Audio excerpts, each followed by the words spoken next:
കൊച്ചി മട്ടാഞ്ചേരിയിൽ ശക്തമായ മഴയിൽ 100 വർഷം പഴക്കമുള്ള കെട്ടിടം ഭാഗികമായി തകർന്നു വീണു. മട്ടാഞ്ചേരി ബസാറിൽ അസ്റാജ് പറമ്പിലെ കെട്ടിടത്തിന്റെ ഒരു ഭാഗമാണ് വീണത്. ചെല്ലാനത്ത് അതിരൂക്ഷമായ കടലേറ്റമുണ്ട്. തീരദേശ റോഡിൽ ഉൾപ്പെടെ കടൽ വെള്ളം കയറി.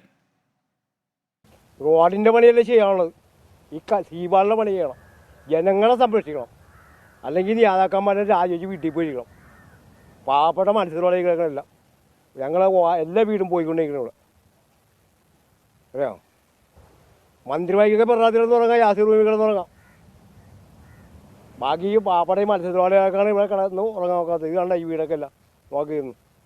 ഒരു കിറ്റും വേണ്ട, ഒന്നും വേണ്ട.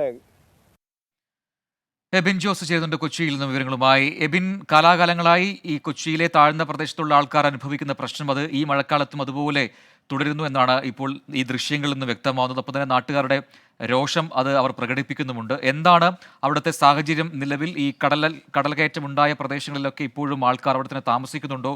അവർ മാറിപ്പോകാനുള്ള പദ്ധതികൾ അല്ലെങ്കിൽ അതിനുള്ള നീക്കങ്ങൾ, ശ്രമങ്ങൾ അധികൃതരുടെ ഭാഗത്തുണ്ടാവുന്നുണ്ടോ?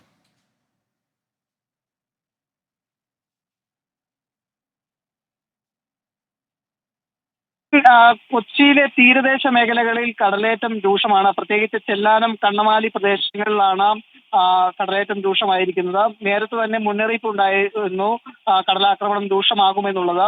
അതുപോലെ തന്നെ ശക്തമായ തിരമാലകളാണ് ഈ ജനവാസ മേഖലയിലേക്ക് അടിച്ചു കയറുന്നത്. വീടുകളിലും റോഡുകളിലും വെള്ളം കയറുന്ന സാഹചര്യമുണ്ടായി. അതോടൊപ്പം തന്നെ മട്ടാഞ്ചേരിയിൽ 100 വർഷം പഴക്കമുള്ള ഒരു കെട്ടിടം തകർന്നു വീണിട്ടുണ്ട്. ഈ കെട്ടിടം ശോച്യാവസ്ഥയിലായിരുന്നു. ഈ അടുത്തിടെ ഇത്തരത്തിൽ പഴയ കെട്ടിടങ്ങൾ മട്ടാഞ്ചേരിയിൽ തകർന്നു വീഴുന്ന സാഹചര്യമുണ്ട്.